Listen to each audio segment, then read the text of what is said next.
आप देख रहे हैं एसडीएम न्यूज़। मैं हूं रियाद अंसारी। इस वक्त मैं महाराष्ट्र के ऐतिहासिक शहर औरंगाबाद छत्रपति संभाजी नगर से बात कर रहा हूं। आज पूरे महाराष्ट्र में और खासकर हमारे औरंगाबाद शहर के अंदर चुनाव चल रहे हैं।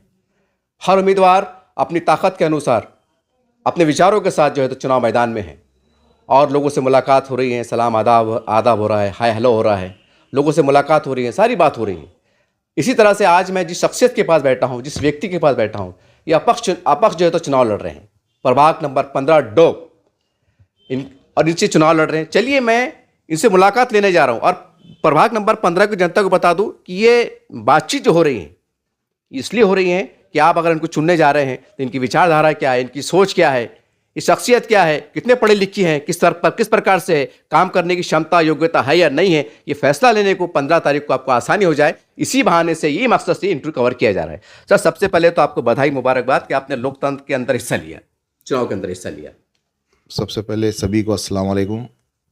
मैं अल्हम्दुलिल्लाह प्रभाग नंबर 15 से अपनी किस्मत आजमा रहा हूँ आज़ाद उम्मीदवार के तौर से।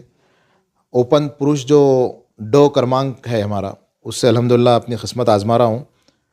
और आज प्रभाग के सभी जो लोग हैं मेरे जी, उनके साथ अल्हम्दुलिल्लाह डोर टू डोर हमारा पूरा एक राउंड कंप्लीट हो चुका है। जी, हिंदू हो, मुस्लिम हो, दलित हो, हर एक के घर पे अल्हम्दुलिल्लाह मैं डोर टू डोर जाके आ चुका हूँ।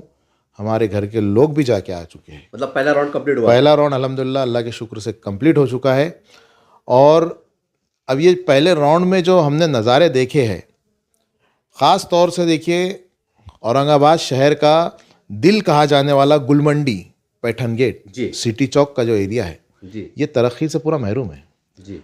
विकास सिर्फ कागज़ों के ऊपर हुआ है। विकास जो है तो कागज़ों के ऊपर करके बिला पास करे हुए है। बाकी विकास पूरे प्रभाग के अंदर मुझे लगता है कि ज़ीरो हुआ है जी। ख़ास तौर से जो हमारा सिटी चौक का एरिया है, सिटी चौक, बारूदगंज नाला, काली मस्जिद, उसी तरीके से मोती कारंजे का जो भाग है, मोती कारंजे का भाग भी पूरा विकास से वंचित रहा हुआ है जी, और गुलमंडी ख़ास तौर से आप देखिए गुलमंडी पे ट्रैफिक इतना बढ़ गया है जी। अगर आप वहाँ 4 व्हीलर लेके चले गए गलती से तो ऐसा समझिए कि आपको आधा पौन घंटा वहाँ ट्रैफिक में अटकना है। और ये रोज़ का माहौल है, ऐसा कोई नया नहीं है कि आज ही हम ट्रैफिक जाम होगा। ये रोज़ का मामूल बन चुका है कि अगर आप वहाँ गुलमंडी इलाके में जाएंगे, औरंगपुरे के इलाके में जाएंगे, पैठन गेट से होते हुए, तिलक पथ होते हुए अगर सिटी चौक जा रहे हैं तो आपको आधे से पौन घंटा बर्बाद हो जाएंगे आपका ट्रैफिक में। तो सबसे पहले जो है हमारा ये प्रस्ताव रहेगा कि गुलमंडी, सिटी चौक, पैठन गेट का जो एरिया है जी, इसमें पार्किंग का इंतज़ाम किया जाए। जी, दरअसल पार्किंग के लिए जगह काफ़ी है जी, मगर सही तरीके से ट्रैफिक मैनेजमेंट नहीं हो रहा है जी। उसके बाद देखिए सभी बोलते हैं कि नल का मसला है। नल का मसला तो पूरे औरंगाबाद शहर का है, मेरे प्रभाग का नहीं है जी, पूरे औरंगाबाद शहर में जो है तो 10 दिन आड़ पानी आ रहा है जी। उसका सलूशन निकालना, प्रभाग में इतनी बड़ी जगह है नहीं कहीं भी कि पानी की टाकी बना सके जी, मगर अल्हम्दुलिल्लाह हमने उसका भी सलूशन निकालने का सोचा है और नई पानी की टाकी बनाने का भी हमने एक प्रस्ताव रखा है जी। और हमारे घोषणा पत्र के अंदर भी बताया गया है कि हम जैसे ही चुन के आते हैं तो 1-2 महीने के अंदर ही पानी की टाकी बनाने का एक हमारे प्रभाग नंबर 15 के लिए एक हम प्रस्ताव रखेंगे महानगर पालिका की पहली मीटिंग में जी। और अल्हम्दुलिल्लाह उस पानी की टाकी बनने के बाद हमारे प्रभाग के पानी का मसला हल होगा जी। दूसरी बात, सीबीएसई के पैटर्न के स्कूल्स की आज बहुत ज़रूरत है जी। महानगर पालिका ने कुछ दिन पहले औरंगाबाद शहर में 5-6 स्कूल बनाई थी सीबीएसई पैटर्न की, मगर उनको फीस रख दी गई जी। जबकि माइनॉरिटी फंड के ज़रिए सीबीएसई स्कूल चला सकते हैं। वो फंड के ज़रिए आप फ्री एजुकेशन बच्चों को दे सकते हैं मगर हो नहीं रहा है। ज़िला परिषद के कॉरपोरेशन के स्कूल्स हैं, उन स्कूल्स में पढ़ाई हो रही है मगर उस दर्जे की पढ़ाई नहीं दे रहे वो लोग जो दर्जे की पढ़ाई देना चाहिए थी। तो हम सबसे पहले सीबीएसई पैटर्न के स्कूल लाने की पूरी कोशिश करेंगे और अगर नहीं देती है गवर्नमेंट तो कॉलर पकड़ के लाएंगे इंशाल्लाह। उसके बाद जो मस्जिदों का, खानखाओं का और धार्मिक स्थलों का तहफ़्फ़ुज़ है जैसा कि मेरे प्रभाग के अंदर कई सारी मस्जिदें ऐसा बताया जा रहा है कि वो आतिकरमान में जाएंगी या कई सारी जो है तो धार्मिक स्थल जो है मंदिर तो की उसमें बात भी आ रही जाएंगे। मंदिर मस्जिद दोनों की बात बता रहा हूँ मैं, धार्मिक स्थल बता रहा हूँ। तो अगर आप मेरे प्रभाग की जनता अगर मुझे एक मौका देती है खिदमत का, जी तो मैं प्रभाग की जनता को और प्रभाग की पूरी आवाम से मैं ये वादा करता हूँ जी कि जितने भी धार्मिक स्थल हैं उनके लिए मैं खुद खड़े रहूँगा, चाहे मंदिर हो, मस्जिद हो, दरगाह हो, खबर हो या कुछ भी हो, मैं खुद सामने आके खड़े रहूँगा और किसी को भी हाथ लगाने नहीं दूंगा। महानगर पालिका के कोई भी अधिकारी अगर बुलडोज़र लेके आएंगे तो उनको खाली हाथ जाना पड़ेगा। जी ये खुला खुला एक मेरा महानगर पालिका के अधिकारियों को चैलेंज रहेगा वहाँ। जी उसके बाद नल, लाइट, बिजली, ये तो सारी चीज़ें कॉरपोरेटर की रहती ही है जिम्मेदारी। जी मगर मैं एक बात बताना चाहता हूँ कि आप प्रभाग के उस आदमी को चुन के दीजिए जो आदमी प्रभाग में 24 घंटे अवेलेबल रह सकता है, जी ना कि बाहर से जो इंपोर्ट करे हुए जो लोग हैं उनको चुन के दीजिए। जैसा कि प्रभाग और मैं अगर यहाँ से भागते हुए भी जाऊँ तो 2 मिनट या 3 मिनट में पहुँच जाऊँगा। जी जी यानी मेरे मकान से अगर मैं मेरे वार्ड में जाऊँ, अगर भागते हुए भी जाऊँ, यहाँ के स्थानिक रहने वाले वॉकिंग करके भी जाऊँ, तो मैं बहुत हो गया तो 5 मिनट में चले जाऊँगा प्रभाग के अंदर, कुछ भी मसला अगर होता है तो। जी तो ऐसे आदमी को दीजिए जो आपके लिए 5 मिनट में अवेलेबल हो जाए, ना कि ऐसे आदमी को चुन के दीजिए जो दिल्ली गेट से यहाँ आए। जी बहुत सारे जो उम्मीदवार दिए गए हैं, कई उम्मीदवार जो है तो यहाँ के प्रभाग के है ही नहीं, रहवासी, जी वो बाहर के, जिनको यहाँ आने के लिए घंटा घंटा भर लग जाएगा। जी और कुछ जो सत्ताधारी पक्ष के लोग हैं, जैसा कि शिवसेना के यहाँ के आमदार के लड़के मेरे सामने लड़ रहे हैं, जी जायसवाल के जो फर्जंद हैं उनके बेटे मेरे सामने लड़ रहे हैं, जी तो आप ऐसे हाई फाई कैंडिडेट को भी चुन के मत दीजिए। मैं ख़ास तौर से मेरे जो प्रभाग की हिंदू जनता है, जो मेरे गैर मुस्लिम भाई है, मैं उनसे अपील करता हूँ कि आप ऐसे लोगों को बिल्कुल मत चुन के दीजिए जो अपनी आलीशान गाड़ी से नीचे पैर तक नहीं निकालते। अगर कोई उनके मेरे प्रभाग का अगर कोई आदमी उनके गाड़ी के सामने खड़े रह के उनको हाथ बताए या सलाम करे तो कांच तक नीचे नहीं उतारते, ऐसे लोगों को तो कतई चुन के मत दीजिए आप। जी बल्कि ऐसे आदमी को चुन के दीजिए जो आपके लिए 5 मिनट में अवेलेबल हो जाए। जी और मैं अल्हम्दुलिल्लाह वो 5 मिनट में अवेलेबल होने वाला आदमी हूँ। जी अगर कोई आवाज़ दे तो मैं यहाँ से वहाँ भागते हुए भी जाऊँ, अगर मेरे पास गाड़ी नहीं भी रही, मुझे अगर भागते हुए जाना पड़े तो 2-3 मिनट, 5 मिनट ज़्यादा से ज़्यादा। सर मेरा एक सवाल ये है, मैंने आपके प्रभाग का जो तो सब जायज़ा लिया, मुस्लिम समाज की संख्या बहुत कम है, हमारे हिंदू भाई, दलित भाई, उनकी संख्या बहुत हज़ारों में है, यानी 1/3 या थर्ड वो जो बोलते हैं ना, रुपये में 12 की संख्या ज़्यादा है।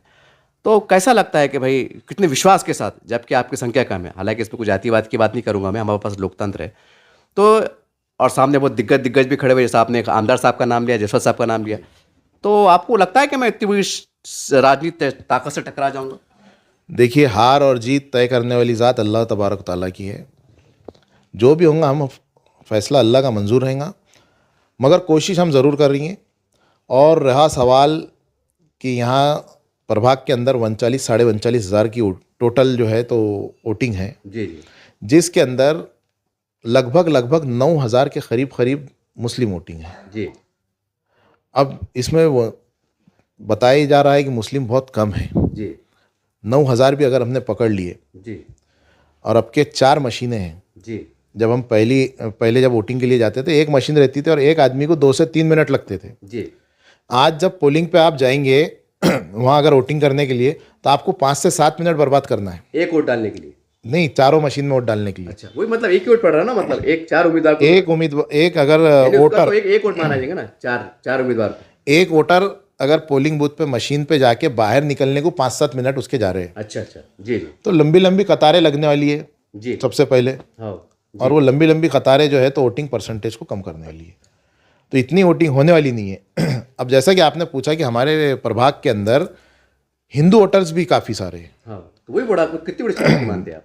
चुनौती नहीं मानता हूँ मैं इसको जो है तो मौका मानता हूँ।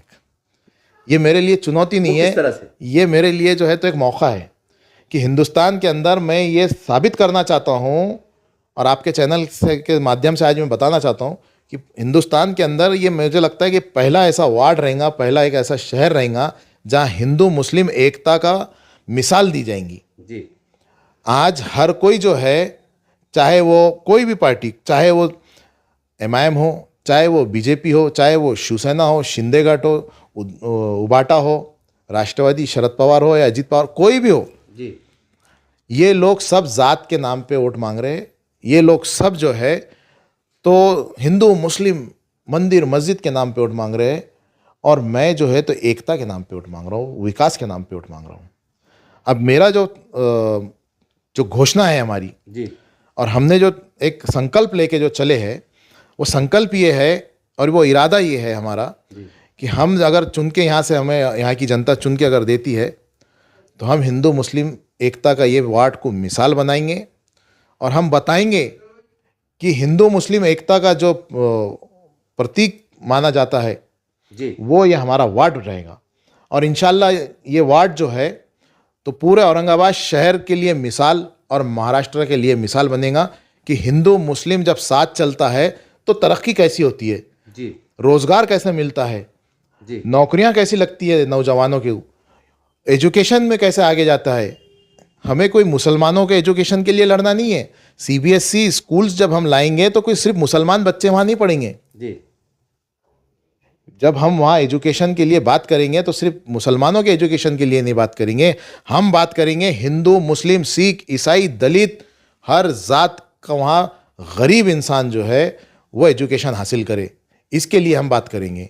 आज हो ये रहा है कि नारे दिए जा रहे हैं, कोई जात के नाम पे नारे, कोई धर्म के नाम पे नारे, ये सब नारे दे के लोगों को गुमराह किया जा रहा है, इलेक्शन से हटा दिया जा रहा है, मेन मुद्दा जो है उससे हटा दिया जा रहा है। आज हम इस मुद्दे को लेके चल रहे हैं और ये जो मुद्दा है तो अल्हम्दुलिल्लाह हम इसको पूरा करके बताएंगे और हिंदू मुस्लिम एकता का एक मिसाल पूरे औरंगाबाद शहर और महाराष्ट्र के अंदर प्रभाग नंबर 15 बनेगा। सर, जैसा आपने अभी कहा है कि भाई हर पार्टी जो है तो जात पात के नाम पर, मंदिर मस्जिद के नाम पर वोट की राजनीति कर रही है, तो ऐसे हालात में, ऐसे नाजुक हालात में आपको लगता है कि वार्ड नंबर 15 की जो हमारे हिंदू भाई हैं, दलित भाई हैं, ये ऐसे माहौल में, क्योंकि आप मुस्लिम उम्मीदवार है, आपको समर्थन देंगे, आप वोट देंगे, आपको लगता है सर? मैं आपके चैनल के माध्यम से मेरे सभी हिंदू भाइयों से भी गुजारिश करना चाहता हूँ और मुसलमान भाइयों से भी गुजारिश करना चाहता हूँ, एक बार आप जो है ये तरीक़ा अपना के देखिए, हिंदू मुस्लिम से दूर हट के देखिए, हिंदू मुस्लिम से आगे बढ़कर जी ये वार्ड तरक्की की तरफ जाएगा। आज हो ये रहा है कि हर कोई जो है तो हिंदू मुस्लिम कर रहा है, मंदिर मस्जिद नारे तकबीर जय श्री राम, इसके सिवा कोई दूसरा नज़र ही नहीं आ रहा। आप सोशल मीडिया खोलिए, यूट्यूब खोलिए, फेसबुक खोलिए, इंस्टाग्राम खोलिए, जो खोलेंगे आप तो कोई मुसलमानों को वलगला रहा है, भड़का रहा है कि नारे तकबीर बोलो, तेरा मेरा रिश्ता क्या। जी सबसे पहले तेरा मेरा रिश्ता तो आदम अलैहिस्सलाम का है, हम सब आदम की औलादे हैं, चाहे वो हिंदू हो मुस्लिम हो सिख ईसाई। आज दुनिया के अंदर जितने भी मज़हब है वो आदम की औलादे हैं। जी हम सब मानते हैं कि ये हम किसकी औलादे हैं, आदम अलैहिस्सलाम की औलादे हैं, तो तेरा मेरा रिश्ता तो आदम अलैहिस्सलाम का ही है। जी तो मैं भी यही नारा लेके जाऊंगा, तेरा मेरा रिश्ता आदम का रिश्ता है। जी आज जो हिंदू भाई है मेरे, वो भी आदम की औलाद है, मुसलमान भी आदम की औलाद है। फिर इसमें ये जो जात और धर्म ला रहे, जय श्री राम के नारे, नारे तकबीर अल्लाह अकबर, ये मजहबी नारे आप मजहबी फंक्शंस में लगाइए, जहाँ मज़हब की बातें होती है, जहाँ दीन की बातें हो रही, वहाँ नारे तकबीर लगाइए, वहाँ बोलिए तेरा मेरा रिश्ता, ला इलाहा इल्लल्लाह मोहम्मद रसूलुल्लाह। जी हाँ, अगर कोई प्रवचन दे रहा है वहाँ जय श्री राम के नारे लगाइए। जी ये नारे जो है तो सबसे पहले इलेक्शन आयुक्त ने बैन करना चाहिए। जी मैं तो एक ही नारा दे के चल रहा हूँ, मेरे प्रभाग में हिंदुओं को, मुसलमानों को, सिख ईसाई दलित जो भी है, तेरा मेरा रिश्ता क्या, आदम का रिश्ता है भाई। जी हम आदम अलैहिस्सलाम की औलाद है सब, जी वो हिंदू भी मानता है, दलित भी मानता है, सिख ईसाई सभी मानते हैं, सबका ईश्वर एक है, सबका ईश्वर एक है, मेरा अल्लाह एक है, उनका भी जो मजहब मांगते हैं वो भी एक होंगे। मतलब सोच अलग है, मतलब सब मानते हैं कि ईश्वर एक है, ऊपर मालिक एक है, सब मानते हैं सबका मालिक एक है। जी जी, तो उस हिसाब से बढ़ रहे और सब ये भी मानते हैं कि दुनिया में पहला शख्स कोई आया है तो वो आदम अलैहिस्सलाम आए हुए। हैं। जी हर कोई मानता है, हिंदू हो मुस्लिम हो या कोई भी जात धर्म का हो, ईसाई हो, हर कोई मानता है कि आदम अलैहिस्सलाम की हम औलादे हैं, तो हमारा उनका रिश्ता आदम अलैहिस्सलाम का यानी है। मतलब ये है कि आप मतलब अपने प्रभाग के अंदर आदरणीय शिवाजी महाराज की जो सौराष्ट्र की जो उनकी सोच थी, विचार थी, कल्पना थी, उस ख्वाब को आप पूरा करना चाहते हैं आदरणीय शिवाजी महाराज की। देखिए, शिवाजी महाराज की भी यही कल्पना थी, डॉक्टर भीमराव अंबेडकर जी की भी यही कल्पना थी, और जितने भी महापुरुष गुजरे हैं जी और जितने भी सेकुलर सोच रखने वाले आज के दौर के लोग हैं, जी उन सब की यही सोच है कि हिंदू मुस्लिम साथ चलेगा, जब भी शहर का विकास होगा, जब भी वार्ड का विकास होगा, प्रभाग का विकास होगा। सर, ये है कि आपके वार्ड में आप मतलब कई अनेक पार्टियां हैं, सबसे बड़ी कौन से उम्मीदवार को या किस पार्टी को आप सबसे बड़ी चुनौती मानते हो कि मेरा मुकाबला सीधा इससे, बता सकते हैं आप? देखिए, मेरा मुकाबला किसी उम्मीदवार से नहीं है, मेरा मुकाबला है जो आज अंधभक्त बन बैठे लोग, जी जो जात के नाम पे अंधभक्ति कर रहे हैं, जी मेरा मुकाबला उनसे है। जी मेरा मुकाबला कोई उम्मीदवार से नहीं है। आज जो भी देखिए, बीजेपी वोट लेंगी अंधभक्तों की, एमआईएम वोट लेंगी अंधभक्तों की, हाँ, वैसे ही शिंदे गठ लेंगी अंधभक्त जो है जी उनकी वोट। जी मेरा बोलना ये है और मेरा सोचना भी ये है कि देखिए, अंधभक्ति से आप दूर हटके ज़रा सोचिए कि शहर का विकास कौन करेगा, जो हिंदू मुसलमानों की बात करेगा, जो विकास की बात करेगा, जो तरक्की की बात करेगा, आप उसको वोट दीजिए। जी और मेरी निशानी भी किताब है, जी एजुकेशन का सिंबल किताब है मुसलमानों के लिए। सबसे पहली और अव्वल किताब कोई है तो कुरान मजीद है। जी हिंदू भाई भी हमारे अगर कोई मानते, गीता को मानते, जी तो उसको देख के आप वोट करिए किताब को। जी 7वें नंबर का बटन है डोन में, हमारा जो लाइट ब्लू कलर की मशीन है उदय कलर की, उस पर 7वें नंबर का बटन है, किताब निशानी है हमारी। सर, इससे घट के सवाल करूंगा मैं कि चुनाव के 2-3 महीने के बाद जो होता है एसआईआर की प्रक्रिया शुरू होने वाली है। खैर वो तो घुसपैठिया बांग्लादेश की बात है, हम तो मुहब्बे वतन है, हम तो भारतीय मुसलमान हैं।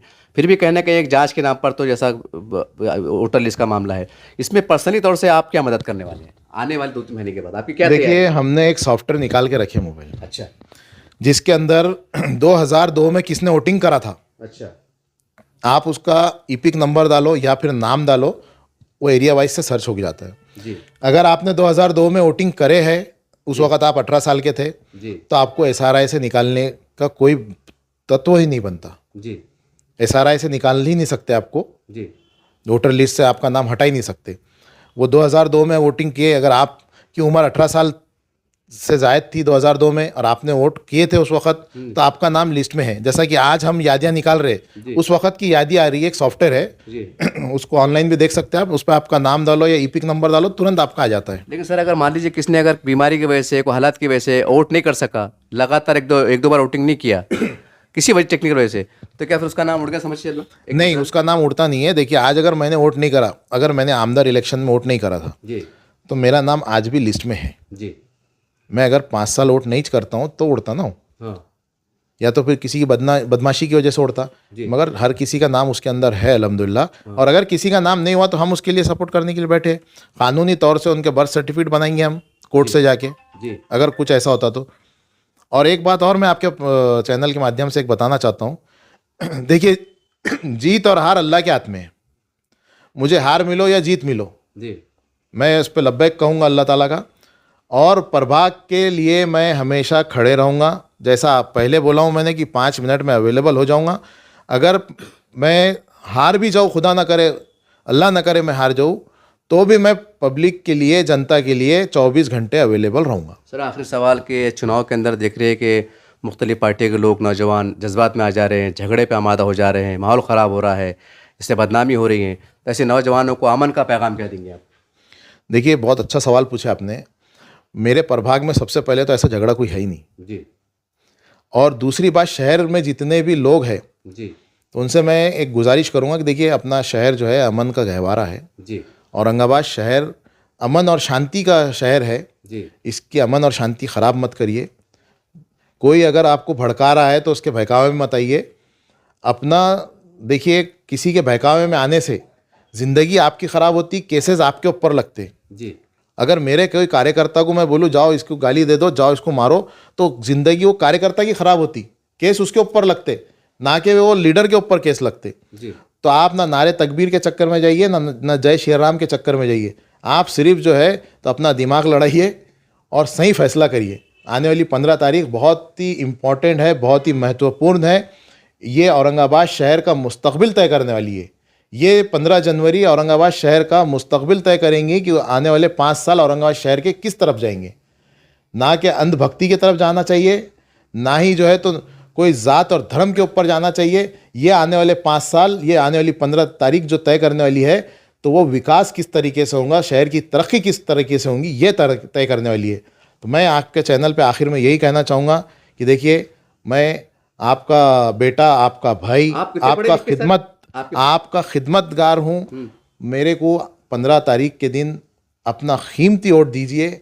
मेरी निशानी किताब है और किताब के नंबर का बटन जो है तो 7वें नंबर पे हल्के ब्लू कलर की जो मशीन है, लाइट ब्लू कलर की, ऊदे कलर की मशीन, उसके ऊपर अपना मेरा 7वें नंबर पे बटन है।